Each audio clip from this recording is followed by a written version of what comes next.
Hi, it's Anne-Marie from Charmed Life Therapy again. Back with another update on the old Blake Lively self-smear campaign. Oh dear, it's been a busy few days, hasn't it? And you kind of have to laugh a little bit now. You've got Mario Lavandera Jr. on the court docket for Lively versus Baldoni, Wayfarer. Perez's motion to quosh is on there, I guess now, or his filings, and we've got Leanne Newton on there. We've got Ashley Brianna Eve. We've got Cassidy's on there. We've got some other ones on there, and it's kind of highlighting some interesting things now, isn't it? It's kind of highlighting that sense of how out of touch people in power are. I mean, I don't know how accurate it is, but I saw something just before I came on here about potentially the guy that got unmasked cheating on the Coldplay cam in the audience the other day. Have I seen correctly that he's considering or is suing Chris Martin for revealing the affair? If that's true, that's kind of crazy, but it's also reflects this same thing: no accountability for your own actions these days, particularly when you're very wealthy. It would seem. Etienne, she's playing with a little top and throwing it around like the top off a hair product. It seems to be what's amusing her, but she tends to be able to fire it at the walls and bounce it off. But I also haven't got the heart to take it off her when it seems to give her so much pleasure. So we've got all sorts going on, and we've also got somebody that I haven't managed to figure out who he is, J Alexander Townsend, who claims to be kind of a random consumer of online content. That surely must be connected to somebody, but he's gone to the effort of writing a 10-page memorandum of law in support of his own motion to intervene in this case. It's like, I think poor Brett Douglas McDowell at this point is probably thinking, where the hell am I in all of this? I'm the only one getting ignored, which is kind of a bit sad, really, but we're going to get there. I think by hook or by crook is the answer. And what I'm finding interesting about all of these people doing these very eloquent motions to quash and inserting these little judicious snippets of getting their own point across and their own digs in, it's valuable stuff, because what I feel like is one of our frustrations all along. She's distracting me. One of my feelings all along has been this idea that the frustration we feel, because the majority of us, I mean, don't get me wrong, everybody's looking at the legal stuff aspects as well, but I think most of us approaching this thing are approaching it from an emotion-based sense. We're having a very visceral reaction to this unfairness and this lack of accountability and the rest of it. So what I find interesting now is that this is forcing Judge Liman to look at things that he thought he had dismissed or got rid of or shown that he wasn't interested in, so don't bring it back to my docket. And what Blake Lively has inadvertently done has opened up an avenue for people to say, remember this, and remember this, and remember this, and this, and this, and this, and this, and this, and we don't like it, and we insist you look at it. So Judge Liman has to read all these things, or get whoever reads these things for him and breaks it down. But he has to, again, be faced with the thing of the Van Zandt subpoena, and it kind of is very accurate, isn't it, now that in essence that's what she's tried to do all over again with the subpoenas to Google and the other X and the rest of it. She's tried to do that same thing of bypassing the idea of having to present some kind of prima facie case to the court to get that rubber stamp that it's okay to put out a subpoena for this thing. She did it with Van Zandt. She didn't go to a court. She didn't put up a reasonable argument. She didn't get anything rubber stamped. And they've literally just done that same thing here with this subpoena. So it's a lovely chance to call her on it, which people didn't get the chance to do. Justin and Camp didn't get to do when it came to the Van Zandt because they weren't made aware of it. Whereas this time it's right, okay, everybody's going to jump on board and do this. I picked up the offending dog because she was messing with my headspace. She's a very shy creature. But this is the one, I don't know if you could hear it on the video. She was making all the noise in the background. She's very cute and very sweet, but very distracting. And she did bark during a hypnosis session today because the postman dared to deliver a letter. And I haven't managed to find a way to do hypnotherapy without her in the room right now, which is messing with my professionalism. But luckily, you can stand some noise in hypnosis, so it's not too big a deal. But yeah, it messes with me more than it does my client. So it is giving us this lovely chance, all of these motions to quash, to bring it back to this idea of, let's look at the emotions, let's look at what it's doing to people. Don't ignore it.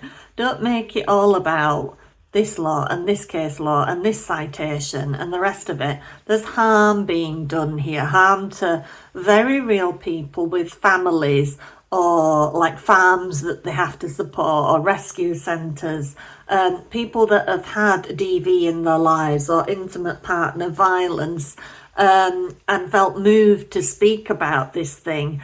And now look what you're doing. She claims to be this supporter of women and girls and this advocate for them. Remember all of those bloody amicus briefs.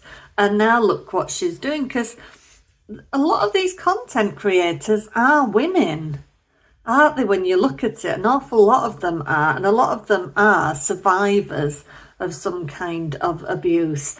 And sorry, Blake Lively, but we are allowed free speech. We are allowed to see things that we don't agree with and to talk about them. And thank you for opening up this opportunity to really call you on it.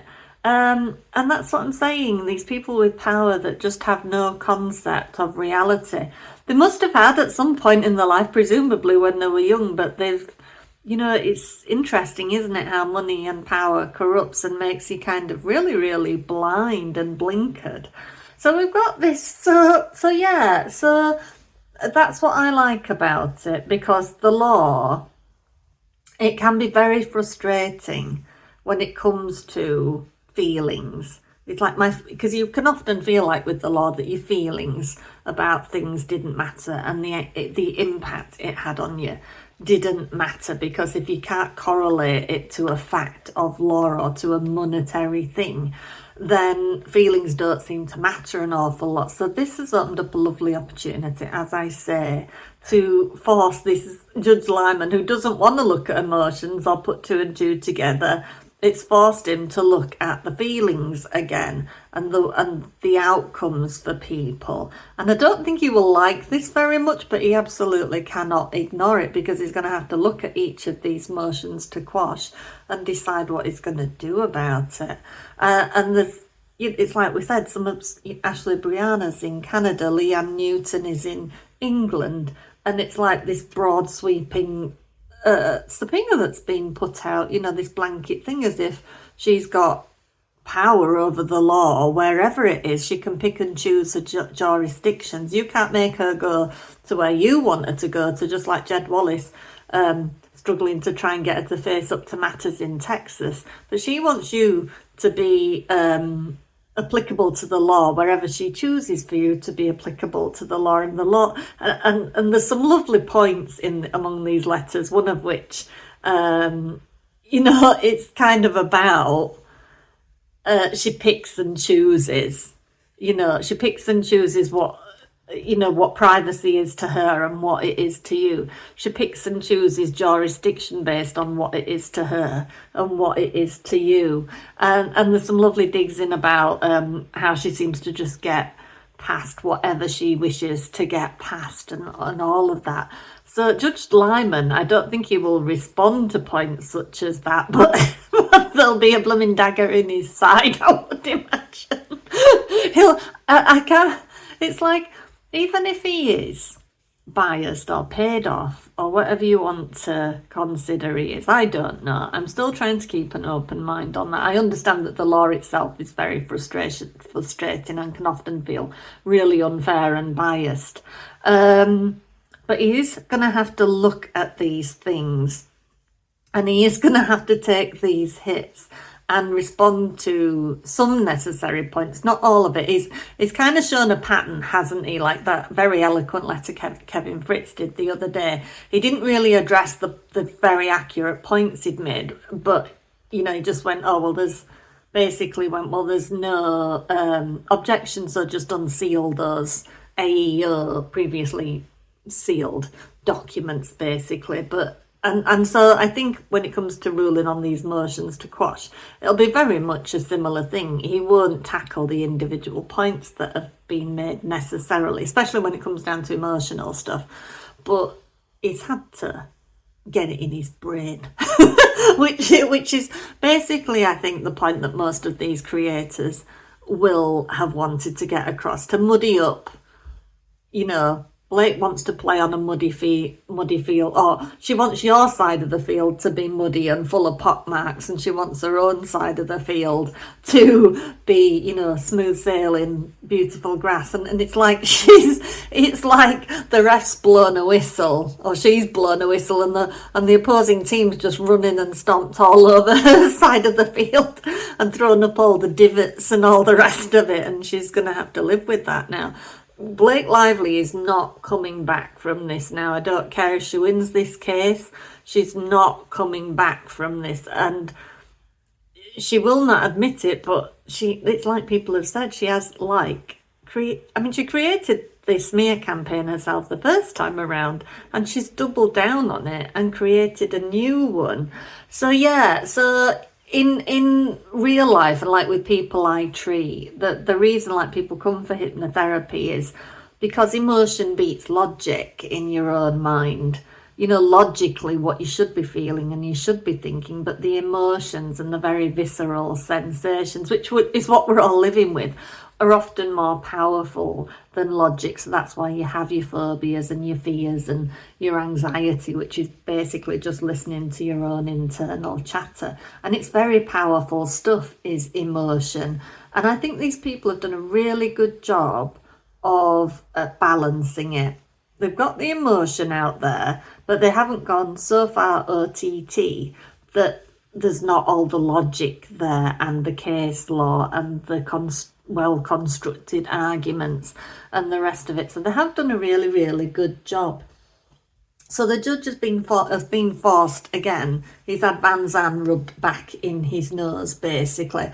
And also the whole Ryan issue as well, because it's been pointed out that he is CEO of Van Zandt, and that was a recent thing. That previously it was it some kind of fake name CEO was on it, or it was from a company. It was registered by a company that is known to, you pay to have a fake name or a fake CEO or whatever it is. I think that was on Leanne's, that something about that. So up to press, it was a name like that, and then suddenly it was Ryan Reynolds. And also the fact of Ryan's on this subpoena, that anything to do with him has to be revealed by the people that have been subpoenaed. And it's like, why? Because he's not a party to this anymore. You got dismissed out of it on June, so why does he get to see information now that's relevant to him? He doesn't. So the judge is having to look at all this. So it's a very useful thing, I think. So let me just check my notes. So yeah, so jurisdiction issues. She's got jurisdiction issues because that blanket subpoenas have gone out, and it's like I say to people in Canada and the UK as well, where the law is different. And we're very keen on GDPR over here. We don't just reveal information. I think you'd need a bloody good reason and a court to sign off on it. No expert, don't know for sure, but we don't kind of give up information that easily in the UK. So she's going to need that rubber stamp from Liman, I think, if she wants to get away with this one. It's not just going to go away that easy. And the content creators also got to expand on how shoddy Ezra Hudson and pals are too, didn't they? And the kind of dealings that have gone on there, and how they fudged the truth a little bit, such as when Andy spoke to the receptionist and they claimed that she was recorded without her consent, but what happened was the receptionist was told she was being recorded, and she continued the conversation, so she, you know, implied consent and all the rest of it. And he didn't do anything awful to that receptionist anyway. All he wanted was clarity, basically, wasn't it? He wanted somebody who was in the know of something to just tell him what was going on. And that's the thing with these subpoenas. People have kind of got them with either within 2 days of when they're supposed to have their motion to quash filed, or they've got it too late entirely. So how can that not be trickery or inept in some way? I still have a tiny little thought in my head when it comes to Ezra Hudson, that they've kind of been taken by surprise that Google haven't just said no in the way that Meta have, Pinterest have, and some of the other platforms that have said no. It comes down to freedom of speech and right to privacy and constitutional rights and all the rest of it. You can't just demand we give over our subscribers' information. I almost kind of feel that they were unprepared at Ezra Hudson and that for Google just sending it out or notifying people. It's like it happened.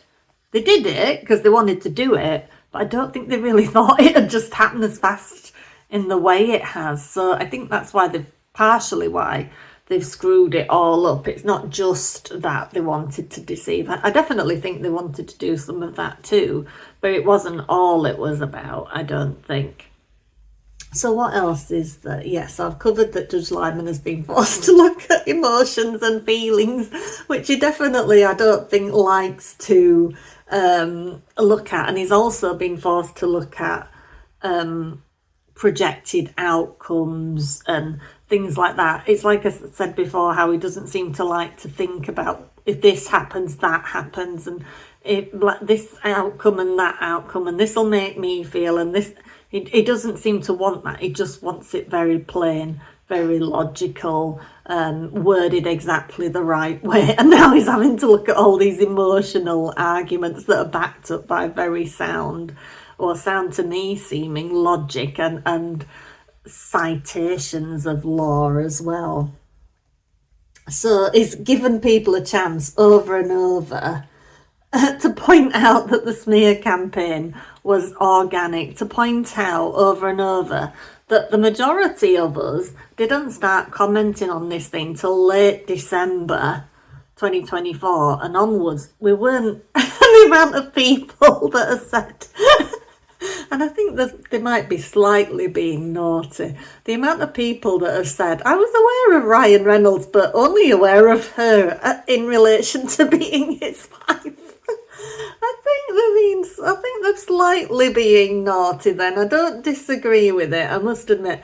And I think what they mean by that is, I know she makes movies and I've probably seen some, but they're basically forgettable and I couldn't name one if you told me. But I think to kind of term that as I only really knew her as Ryan's wife is slightly unfair when she was in Gossip Girl, which was a pretty big show. I never watched Gossip Girl.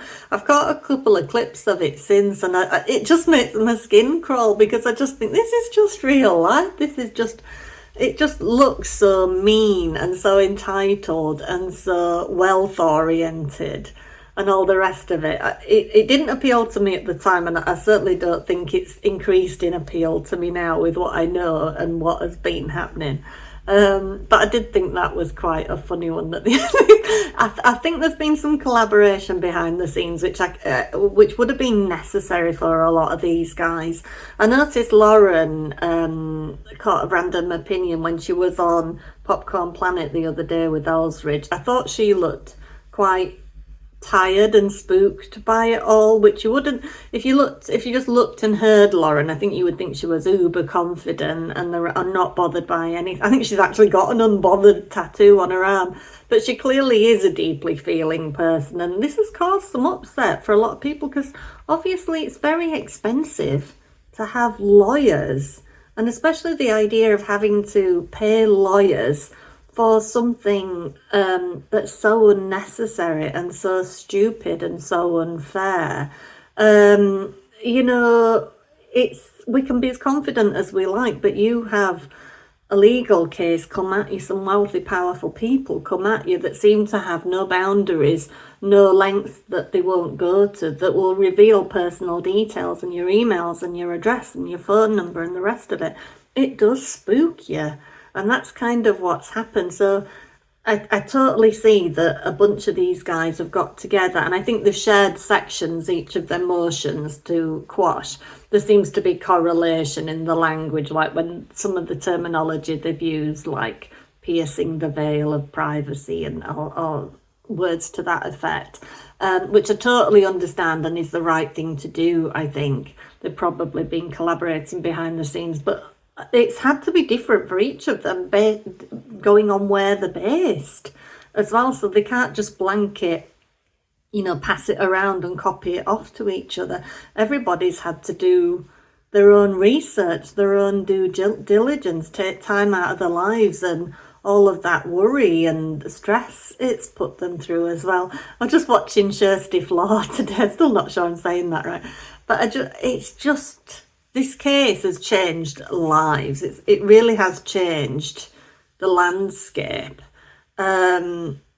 which is kind of what I thought early doors when I first started covering it, that this was going to change a lot of things if it went on, both about Me Too and all sorts of things. You look at Kirsty when she used to do those interviews, she was really kind of quiet, understated, genteel, bit in awe of celebrities. And you look at like Flawsome Talk now and it's like and it's like, that it's changed that woman. It's like, and Kirsty has been through tough stuff before when she took on the Golden Globes, but there's something about this and the unfairness of it and trying to cast her in this light of being paid off and all of that has made her go grrr. It's like, no more crossing of my boundaries. This is it now. I'm going to say what I want to say in the manner I want to say it. She's probably never spoken so bluntly in her whole life. And even committing to, like I have in a way, and like everybody else, committed to showing up on the internet and just speaking blatantly about bad behaviour and having that confidence as well to say, yes, it is bad behaviour. I'm not going to be told otherwise. This is bad behaviour that is happening. This is unfair. It's unjust. And I'm not having it. And that's kind of what we're seeing with the content creators, really. But yeah, you look at the growth in Kirsty's own journey, since she released that viral video back out into the landscape. This is what's happening. So let's read a little bit of this unknown quantity, J Alexander Townsend, of his thoughts on it all. So his memorandum of law in support of his own motion to intervene. And maybe somebody out there knows who he's connected to, but he's basically saying he's a fan of content creators, and this is going to stifle his right to watch this content and enjoy it. I think that's more or less the start of what he's saying, how it opens up. So Movement is a man of limited means who nevertheless has invested several $100s in various content creators' channels on YouTube, some of whom are the subject of subpoenas by the plaintiff in this case, including the channel Popcorn Planet. Movement has done so with the expectation, sometimes the promise, that his investment will return in the form of more entertaining and more informative broadcasts. I guess he might be one of these that are, Andy Signal has got that thing going where you can contribute to his documentary, haven't you? And you can get your name on it and stuff like that, like a producer pack or something like that. Movement feels his interests are at risk of being defeated should these channels be forced to spend tens of thousands of dollars on motions to quash intrusive propoundings on their journalistic privileges. Movement subjectively believes there are severe deficiencies in the plaintiff's case which, where objectively considered by the court, may render the actions against Movement's interest moot. Movement wishes to request an order from the court which he will specify at the end of this memorandum. So we are getting to the point now where we're saying, where is Blake's case? It's time we saw this case, basically. And it's there's arguments out there, aren't there, to say that it looks like Team Baldoni is, and the language they're starting to use and things, and this idea of it's time Blake Lively stopped using this term untraceable smear campaign, that there's this idea we're moving towards summary judgment in the case. Well, that remains to be seen. So this guy's initial arguments are the vast majority of Ms. Lively's claims of harm revolve around her allegations that Mr. Baldoni, through his agents, propagated truthful yet negative information about Ms. Lively which damaged her reputation, as well that this propagation was allegedly motivated by an intention to unlawfully retaliate against her for her protected activities. And we are seeing more and more of this argument that is hold up rather. You can't call everything retaliation. The reason she tied him up in that 17-point agreement that later somehow became 30 points or whatever it did was to kind of say, I'm going to detail what retaliation is, and basically is you can't look at me funny, you can't say anything funny, you can't pull faces behind my back, you can't say anything to anybody that is negative about me anywhere for the rest of your goddamn life. That's what she classes as retaliation. She thinks she's got the right to that. So all of that to do with the 17-point agreement and tying him up like that was also all about making sure that she could literally call anything retaliation and call that a protected thing. That was her protected state. So in essence, that Mr. Baldoni engaged in speak and expression that violated state and federal statutes against retaliation, namely California's FEHA and the federal Title VII. Don't forget that Blake turned down that when she filed that CRD, she had a right, and some would say should, if she wanted to go on to sue, have had that investigation done by the EEOC. They would have gone in and looked at had her employment rights been breached by what had happened. But of course, we know that she didn't want that to happen. And that again is problematic and is probably going to come up at some point in the future as why did you turn down that independent investigation? You know, if your employment rights were truly breached, why did you not want that investigation to happen? Why did you move straight to suing? So there's that to answer to. So point 3, more specifically, her claims set out in Lively v Wayfarer Studios, docket number 84, are summarised, legal language, as inclusive of seeding of content on traditional and social media platforms, the boosting of content, sometimes the very content that TAG and its affiliates had seeded, the suppressing of negative content about Mr. Baldoni, and the amplifying of negative content about Ms. Lively, including through engagement via comments on social media.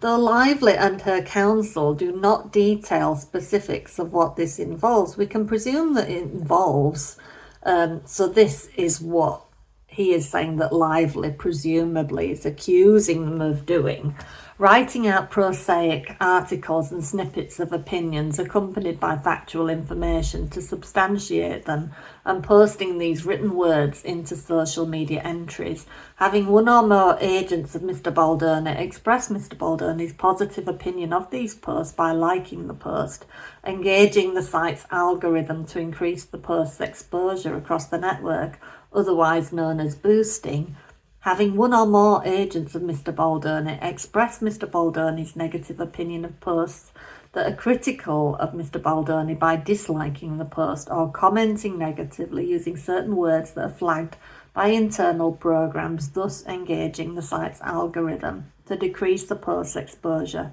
across the network, otherwise described as suppressing. So these are all potentially things that could have been done, that presumably is what Blake classes as part of this smear campaign. So lastly, having one or more agents of Mr. Baldoni find negative posts critical of Ms. Lively written by other users and then expressing Mr. Baldoni's positive opinion of these posts by liking the post, engaging the site's algorithm to increase the post's exposure across the network, otherwise known as amplifying. But we know, don't we, logically, sensibly, that Justin didn't benefit from having Blake slandered because that did nothing for his movie. It was highly difficult for him having to promote that movie because there were odds in how it should be promoted. So he was trying to do it his way while trying not to look like he was objecting to her way. So he had to show up and take part in those things where he were messing about with bits and doing arty bits and creative bits and still trying to talk about the whole DV of it all, which was insane really, but that was the position he was put in. But we know it would have served him. We know it because he said it in his own words that he didn't want to harm her, but they kind of had to keep an eye on it because they didn't know what she was going to do next. But he didn't want to do things that were actively making her look bad because A, he didn't want to do it, and B, it made no sense to the success of the movie.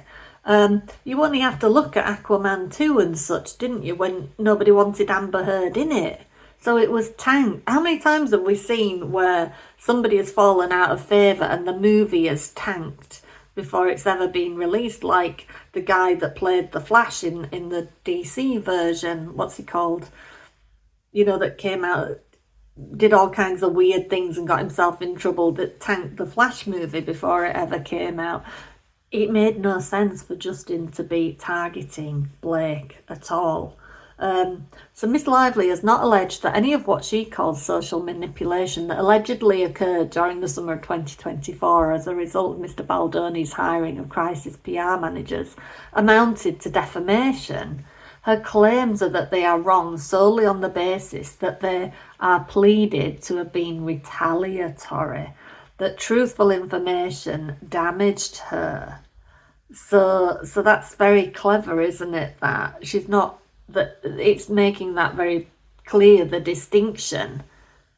It is about retaliation. She doesn't like that the little guy pushed back against her. It's not really even necessarily what he's saying, it's that he dared to do it. Or she thinks that he dared to do it, shall we say. Or that us, the little content creators, dared to do it. You have to be attacking her. You can't be spreading around just the truth of it, you know what I mean? So his point 6 is, yes, it must be acknowledged that a claim of defamation where statements that Mr. Friedman has made are concerned has been added to the amended claim of Ms. Lively. However, it is very unlikely she could prevail on such, as Mr. Friedman has qualified privilege, and there is no evidence that he disbelieves his client. I think that the exact opposite is true, isn't it? The closest thing Ms. Lively has pled towards proving knowledge of falsity is a statement Justin made to Melissa Nathan regarding Ms. Lively. I just know her personality, and this is the kind of person that genuinely believes she's right and that all of this is unjust. Kind of in a nutshell, really, isn't it? However, even this statement is not dispositive of any such knowledge on Mr. Friedman's part. History is rife with examples of deceptive people who believed they were right despite their lies. Both Presidents Richard Nixon and Bill Clinton spring to mind. And the guy that, got blasted at the Coldplay concert, he kind of apologised, didn't he? And said, I didn't have a right to be revealed like that. But it's like, you're out in public with your mistress where anybody could see you. You've got your hands right across the breasts, right up here.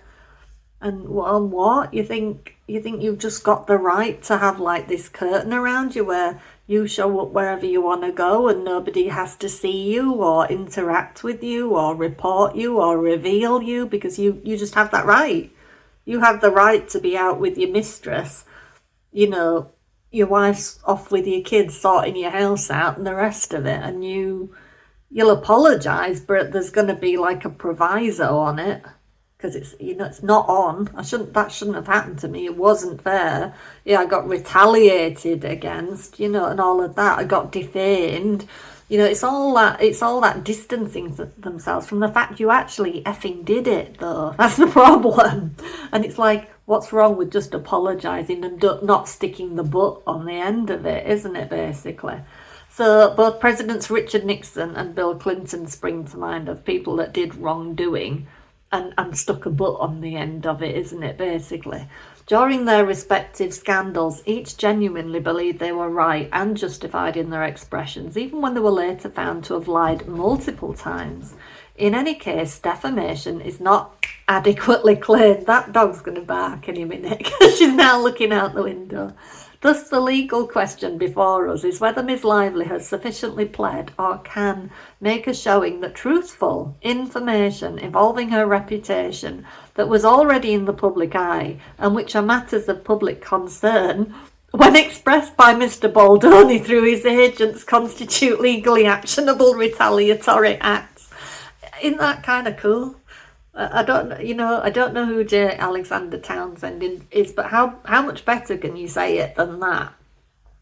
That the information that is truthful, that is fact, that is in the public eye, readily available, a matter of public concern, that it's all right if it's there, but it's not all right if Mr. Baldoni, through his agents, discuss it, talk about it, defend themselves from it, whatever it is, you know. So then it moves on to say, so it's point 9, and he's moving into information and background as relevant to the motion. So the allegedly propagated facts Ms. Lively claims harmed her with plaintiff's own sources, so that Ms. Lively engineers situations in order to take creative control over production she's involved in. And there's a reference cited, and in brackets it says several news sources which intimate a creative rift between actress and director, including one from the Hollywood Reporter. They reference competing edits of the film, one sponsored by Lively. And sources state that Ms. Lively and Mr. Baldoni locked horns over the creative direction of the film. And you know what, I find it ran through my mind the other day about that whole editing palaver, and I find it quite interesting. You know, Blake is a big one for talking about she wants power and she wants that authorship and all of the rest of it, but when push comes to shove, I wonder if she actually a bit lazy about it. She certainly seemed to be quite lazy when it came to preserve. You know, she passed it off to her brother. She didn't want to be involved in the day-to-day. I think Ryan ended up stepping in on it, didn't he, and sorting it out in some fashion. And I wonder, when it came to that editing suite time and Baldoni was locked out of it and that was going on, was she kind of just sat back? Was she even there? Or was she sat back filing her nails or reading like the sequel to It Ends With Us? Or was she really doing it? Was she really like hands-on at the desk or whatever they do, and headphones on or whatever, or saying, I think the colouring should look like this or whatever, or what colour is Lily and what colour is Ryle and whose theme tune goes with who? Was she doing all of that? Or was she actually there? Because she was really fixated on getting that footage, wasn't she? And everybody's saying, why does she need the footage? Because if she was SH, she knows when it happens. It would be locked into your mind, wouldn't it? She'd be having flashbacks about it, panic attacks about it, PTSD about it, and the rest of it. A normal person would be. But it's like, how much of that cut did she actually do? It ran into my head. Who knew that she was actually in the room locked in with the editors doing it herself? Was she phoning it in? Was she doing other things while she was doing it? Or was she sat there dedicated, focused, studying every bit of that footage? Was she actually doing that? Because if she was, she would know every nuance of when he looked suspicious, or it could be tweaked to look a certain way, or cast aspersions on it, or whatever. But interesting, just a thought in my little head. So point B, that Ms. Lively and her associates were not promoting the film alongside its director, and that Blake herself had unfollowed her director on social media accounts. And then it quotes something else and mentioned that people on TikTok had noticed Ms. Lively no longer followed her director on Instagram. Rumours began to swirl, particularly among fans on TikTok, that there was a big fight between Baldoni and Lively. Fans pointed to myriad examples. The duo didn't take photos together at the NYC premiere on August 6th. Baldoni arrived very early and Lively later, and some observed that Lively doesn't follow Baldoni on social. And then that Miss Lively, during the promotional events for the movie, discussed upbeat and banal subjects that were off colour to the seriousness of the film's premise. And then references the Daily Mail article, how Blake Lively keeps getting it wrong, Ryan Reynolds' wife is criticised, which had this to say: Blake finally addressed the domestic violence in her new film It Ends With Us this week, after fans slammed her tone-deaf and shallow promotion of the drama. That may have been, didn't she at one point just put a story on, so like something that would last 24 hours that kind of covered that? And then I think that's when wasn't that what happened, and then it disappeared again? That Ms. Lively called this movie about DV her big, beautiful summer movie and asked her audience to wear their florals. That's going to be on Blake Lively's grave one day. Grab your friends, wear your florals, come visit my grave, isn't it? Here lies Blake Lively, leave flowers. That's very mean, isn't it? But it's true, isn't it? And asked her audience to wear their florals as though it were a romance comedy to which women should want their boyfriends to take them. Yeah, that's kind of it, isn't it? Grab your girlfriends and just witness what happens when women get beaten by the love of their life. Or bring your boyfriend and let's romanticize intimate partner violence, isn't it? And that's something for me to bear in mind, because I do write romance novels, and obviously when you're writing romance novels, an aspect of that is alpha males and, them being grrr and, pushing boundaries or pushing limits and the rest of it. And it has called into account, the original book, and is this authentic to what women going through that kind of situation are experiencing it? Because a majority of women experiencing that kind of thing are not romanticizing it. You know what I mean? It's not a love triangle. It's not that they're thinking of, at all, is it? And that's kind of people like Liam Newton's point in all of that. They were interested in it, and it was this big opportunity to talk about a very real issue, and to do it in a way that was more like a mainstream movie, and it had the opportunity to get people talking about it and sharing stories, and getting points across, relevant points.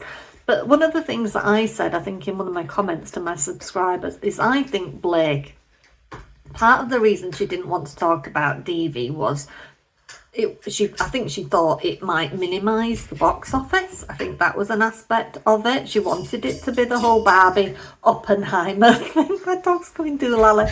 She wanted it to be the Barbie Oppenheimer equivalent, so it couldn't go too dark. She wanted it. She couldn't exactly be Oppenheimer, could she? Maybe that's what she was thinking. I can't go as dark as Oppenheimer. It has to be bubbly and floral. It had to be what she could cope with talking about the marketing. And what I noticed on some of the interviews and the snippets, you know, some of the older ones, you know, like everybody's dragging them back up again, is she was looking down.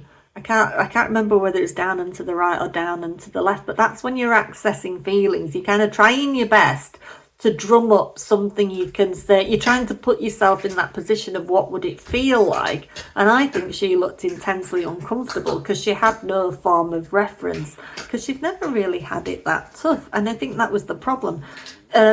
She had no skills required to talk about the relevant issues, so she had to make it about florals and things, and it was incredibly handy that she got to market her companies at the same time as well.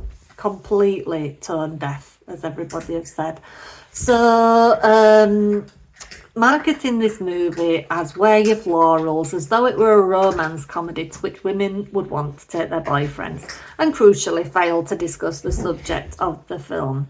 That Ms. Lively used the promotional events for the film to concurrently promote her personal hair care line and her drink products, some of which are alcoholic and therefore tone deaf to the subject matter of the film, which was ending domestic violence. Can you hear the dog growling in the background and carrying on? It's like the tiniest pink plastic top that she's throwing around, and I haven't got the heart to stop her again. So then another Daily Mail article is quoted. Meghan McCain slams insensitive and strange Blake Lively over it ends with us controversy. I don't understand why she's famous. And then a quotation. Blake, 36, has been criticised in recent weeks for marketing her personal projects, including her hair care range and her drinks company, seemingly on the back of a film dealing with DV. Ms. Lively also claimed that the absence of her excuse that she was simply following the marketing plan enhanced the damage of claims C and D. Docket number 84. And as we know, the marketing effort was, she kind of tried to say Sony told them to do that, didn't she? But maximum effort was running the show, wasn't there? Sony didn't tell Ryan Reynolds to grab Hugh Jackman and Brendan Sklenar and Ryan Reynolds' mum and do that grossly weird fake interview thing. That wasn't Sony's idea. Factual demonstration that the allegedly disseminated facts were true or substantially true and publicly available, respectively. A. Blake's reputation for wrestling for creative control is substantially true. Her own public statements prove this. At the 2022 Forbes Power Women's Summit, Blake Lively herself had this to say: "When I went in the meetings, I would just seem like I'm just there to be the actress and ready to get the gig. I wouldn't reveal that I actually need to have authorship in order to feel fulfilled."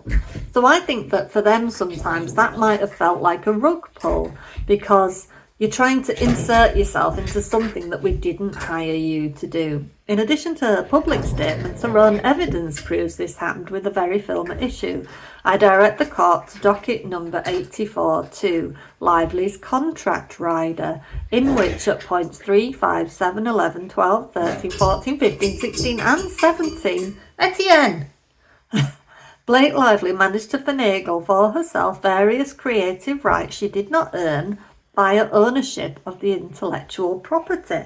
Rights such as final script approval, choice of hiring of day players and body doubles, the right to dictate other actresses' performances of their characters, the right to remove content from the film that had already been shot and which she herself was not even present for, the right to multiple mediators to handle creative differences, the right to hire her own additional producer, the right to call her own all-hands meeting. Ms. Lively's own evidence belies her assertion that she didn't take creative control she otherwise should not have gotten.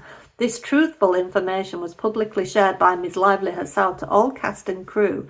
As well, she shared it with a third party, Sony, which has no direct affiliation with It Ends With Us Movie LLC. This was not invasion of privacy. I mean, I think that when you look at all of that, all of the things that she took control of, that she believed she had a right to, it's incredibly damning, isn't it? That, I mean, who does that? Who does that? and tells themselves it's okay in their own mind. The coercion that it took, the control that it took to get hold of all of that. The facts that Blake Lively was not promoting the film alongside her director and that she had unfollowed her director on social media accounts are substantially true, as well as publicly available information. Several media outlets covered promotional events where the cast, including Lively, was not seen with Justin, including the film's New York premiere and an advance screening at Book Bonanza in Texas. Since these were also public events, it was publicly discernible information. With regard to the fact that Blake had unfollowed her director, this was readily accessible information. A simple search on Blake's Insta account is all one needs to do to find out if she is following someone. In addition, Ms. Lively's own references to news articles demonstrate that several TikTokers had noticed this fact prior to the alleged digital campaign period. Not to mention that Blake herself admits to this unfollowing in her own complaint, docket number 84. In brackets, in fact, both Ms. Lively and her husband had unfollowed Mr. Baldoni's social media accounts 10 months prior. Did you see on Popcorn Planet the other day as well, there was the content creator that was contacted by some anonymous person suggesting she remove her viral posts that were kind of all it was intimating at that point that there was some kind of issue between Baldoni and Lively, and talking about not liking the marketing, but not going any deeper than that, just kind of pointing out, as somebody that had dealt with intimate partner violence, how this was unsettling, the way this was being marketed, and that there was something not quite right about it. And those posts went viral, and then this mystery person got in touch with her and say, and actually, and this is circulating again now, this idea that it was more than one person that he SH'd, that he was SHing basically every female on that cast in one way or another. And this is what this anonymous person who reached out to this content creator said, was that it's going to come out basically that not very nice things were happening on that set that Justin did to all of them. And I've seen that floating around a little bit now. There's kind of like this assertion somewhere that this isn't just a Blake thing, that he was somehow SHing every female there kind of thing. That's cropped back up again a little bit lately. The underlying facts of both items C and D, and further substantiation for Justin's absence from promotions, the discussion of banal and distracting subject matter, as well as the refusal to discuss the serious nature of the film in the prior subheading, can be found quite readily upon a viewing of Blake's very public promotional discussion panel at Book Bonanza that was also broadcast on YouTube, and there's a link to it. And Blake starts off discussing how much she loves the character she plays and how much the book's author loves her, and happily brings up the prospects of Easter eggs in the film, how much she loved the cinnamon rolls she had during filming, how the production made simple aesthetical mistakes between the book and the film and how they corrected them using special effects. And she ends part 1 by calling the film a love story. In part 2, and there's a link to it again, Blake variously laughs about how she's not 19 years old, how the actress playing her younger self looks just like her. She gleefully discusses the wonderful casting choices and her fabulous slippers she wears in the film.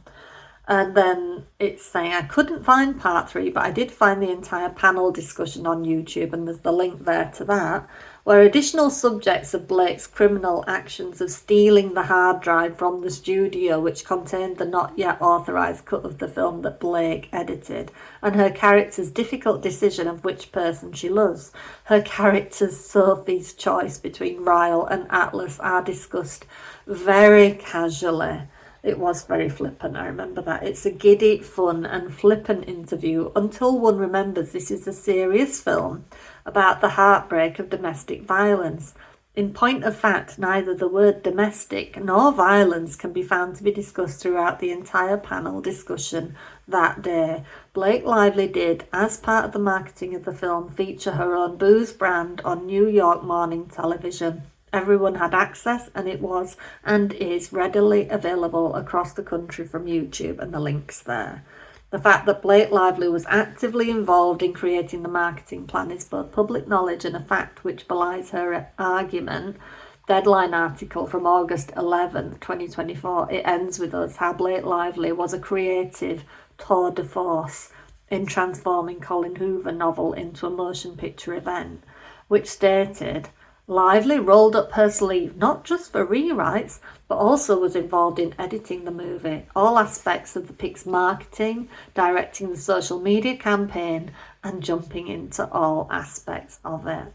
I mean, it's funny, isn't it? We're kind of, in a way, a little bit immune to it now because we've been on this journey all along. But when you look at it now, it kind of seems even more incredible that it happened, doesn't it? That somebody could get away with doing all of this with an actress pinching the director's movie from a book that he bought and a screenplay he had done. That somehow he managed to get himself pushed out of this entirely by Blake Lively's actions. So then there's another link to the Deadline article, and then it continues. Since it was widely known that Blake Lively is the person who created the marketing plan for the film, it makes no sense that she should shield herself from backlash of the elements of her own plan by claiming she was just following orders, which is what she did. She said, I was told to market it in this way. I was told to steer away from DV, to kind of make it light, make it fun, talk about florals and the rest of it. I was behaving. I was following the plan. It was him that deviated. Him that owned the rights to the book and directed the movie. He was deviating from the plan. You know what I mean? It was like, what control did he have? You know what I mean? It was widely known that Blake Lively is the person who created the marketing plan for the film. It makes no sense that she should shield herself from the backlash of the elements of her own plan by claiming she was just following orders. In other words, the fact that she was following her own marketing plan means its irrelevance to the allegedly propagated truth is substantially true. Therefore, the fact of Blake marketing the film in a tone-deaf manner being allegedly restated by agents of Baldoni is simply balancing out the discussion on the national stage and would not be deceptive in the least. It's like I keep saying, does anybody care now at this point what Baldoni's team did or didn't do in terms of trying to spin it a little bit, trying not to boost posts that were the wrong message, that were taking it away from the DV aspect of things, that were, who cares really at this point? Because anything that they did do was nothing in comparison to what her team has done and to who her team have spoken to and the lies that have been created. Who's the one that got the person from the CIA, the CIA guy, to work as their crisis person? Who is better placed to do an invisible, untraceable, even though that's not a real thing? Who is best placed to do that? Who's got the most power, the more money, the more influence? It's the Lively side of things. Do we really care anymore what Justin side may have done in some small way to try and mitigate what was happening? Do we really think that they did anything that hasn't been done 1,000 times over by different people running different movies and different production studios and different stars warring with other stars? Do we really think that his case is the one that deserved to be dragged into a case like this and to be dealt with like this? Does realistically anybody that's been following it? So, Supreme Court precedent holds that court judgments based on statutory law are considered state action and therefore must conform themselves to constitutionality in order to be valid. New York Times v. Sullivan, 1964. What a state may not constitutionally bring about by means of a criminal statute is likewise beyond the reach of its civil law of libel. Ms. Lively has brought suit under Californian and federal civil statutes against retaliation, specifically California Government Code section, and it's quoted, and also known as Title VII of the Civil Rights Act of 64.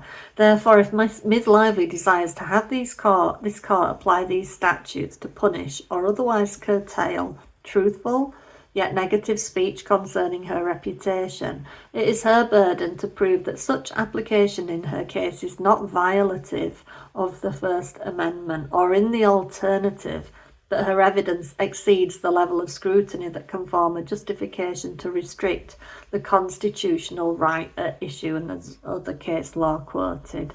When a law restricts speech based on its content, it is subject to strict scrutiny, meaning the government must demonstrate that the restriction is narrowly tailored to serve a compelling state interest.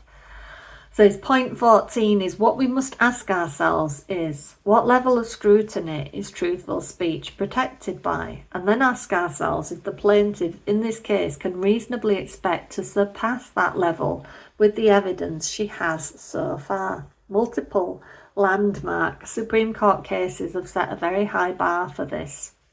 So the first one's quoted, in which the court upheld free and truthful speech on a matter of public concern, even where criminal statutes against wiretapping were invoked. And then a Hustler magazine case. The US Supreme Court held that even malicious opinion, widely publicised, was not actionable under tort law, that the intent to cause emotional and other harm was not justification enough to curtail free speech rights. And then Smith versus Daily Mail Publishing. State action to punish the publication of truthful information seldom can satisfy constitutional standards, and if there exists truthful information about a matter of public significance. I've read that kind of wrong. So state action to punish the publication of truthful information seldom can satisfy constitutional standards, and if there exists, in brackets, truthful information about a matter of public significance, then state officials may not constitutionally punish publication of the information absent a need of the highest order. But I guess Blake Lively perceives herself to be of the highest order. She believes herself to be the exception to the rule. She was the exception to the rule when it came to, as I said the other day, to who Justin Baldoni, Justin Baldoni, who doesn't seem to have ever SH'd anybody in his life. She was the exception to that. We discussed that the other day, didn't we? And she seems to be the exception to the rule in this as well, in that anything said against her, anybody's opinion, has to be retaliatory or defamation, but it's definitely retaliatory. So the next case cited, Butterworth versus Smith. Our decisions establish that absent exceptional circumstances, reputational interests alone cannot justify the proscription of truthful speech. And then the last one is innocent motives do not, Reed versus Town of Gilbert, innocent motives do not eliminate the danger of censorship presented by a facially content-based statute, as future government officials may one day wield such statutes to suppress disfavoured speech. That is why the First Amendment expressly targets the operation of the laws, i.e. the abridgment of speech, rather than merely the motives of those who have enacted them. Additional rulings for the court's consideration. While the United States Supreme Court has not yet weighed in, social media engagement such as liking a post has been categorized by lower courts as protected free speech. The case of Bland v. Roberts, 4th Circuit 2013, remains unchallenged. And then you'll be glad to hear his ending arguments and summary. Moven is requesting an order from the court which he feels is not wholly unreasonable, given the fact that plaintiff is likely to be facing the exact same question of law in a few months' time, and given the additional fact that substantial discovery has already been completed. Moven also feels that it is not alleged by the plaintiff that any expressions of free speech in this case rose to the level of conduct, such as inciting people to obstruct her places of work during the promotional activities, or engaging in fighting words that did same, or that defendants' alleged exercise of his free speech rights were used as a necessary facilitator to a separate criminal act, and as stated earlier was not pled to be defamatory, As such, the expressions through Mr. Baldoni's agents that Ms. Lively contends happened could not have been subject to an exception to the First Amendment protections. The strict scrutiny standard thus applies. Movement believes that the defendant's counsel cannot adequately and should not represent Movement's interest, as they are bound by the case schedule to limit questions of law during the discovery period. However, Movement also believes that Movement's interests, and this is J Alexander Townsend, the Movement, Movement also believes that Movement's interests are in danger of extreme prejudice by the delay, as Movement's interests are being infringed on due to what the Movement believes to be the plaintiff's misuse of the discovery process. And don't forget, the Movement's point is that he wants to be able to do his super chats and his little donations, or like, support, subscribe, share content creator, to enjoy content basically made by people that is, resonates with in some kind of way. This is his point. This is the whole point of this letter, is that he wants content creators not to be punished for, exercising their right to free speech and having an opinion, and he wants to be free to enjoy said content and to chuck a few dollars at it if he feels so moved to, or I guess to subscribe to pay his little dues towards Andy's documentary that he's making on it and the rest of it. Point 19, and so we come to it. Movement is with the utmost respect. I'm going to sleep tonight with movement going on in my head. Movement is with the utmost respect imploring the court to issue upon the plaintiff an order to show cause, to make a showing with evidence that the operation of the statutes underpinning her retaliation claims as against the First Amendment protections afforded the defendant is justified by state interest of exceptional circumstance and of the highest order. Can plaintiff make a showing that her retaliation claim is on par with interests such as national security, the continued operation of government, securing state secrets, securing criminal investigations, curbing the threat of civil unrest, or even patient-doctor confidentiality? Now, I think she'll think she's more important than doctor-patient confidentiality for starters. They're not great at confidentiality, Blake's side of things, aren't they? Didn't they even reveal the details of her last supposed deposition and the address of it and all the rest of it?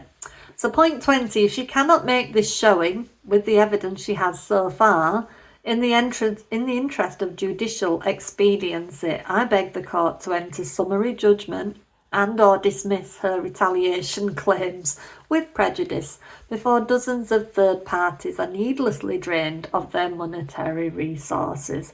Thank you for your time. J Alexander Townsend, Movement, pro se. So doing it on his own behalf, basically. So I kind of love this guy, whoever he is, wherever he's come from. That was kind of interesting. But can you imagine?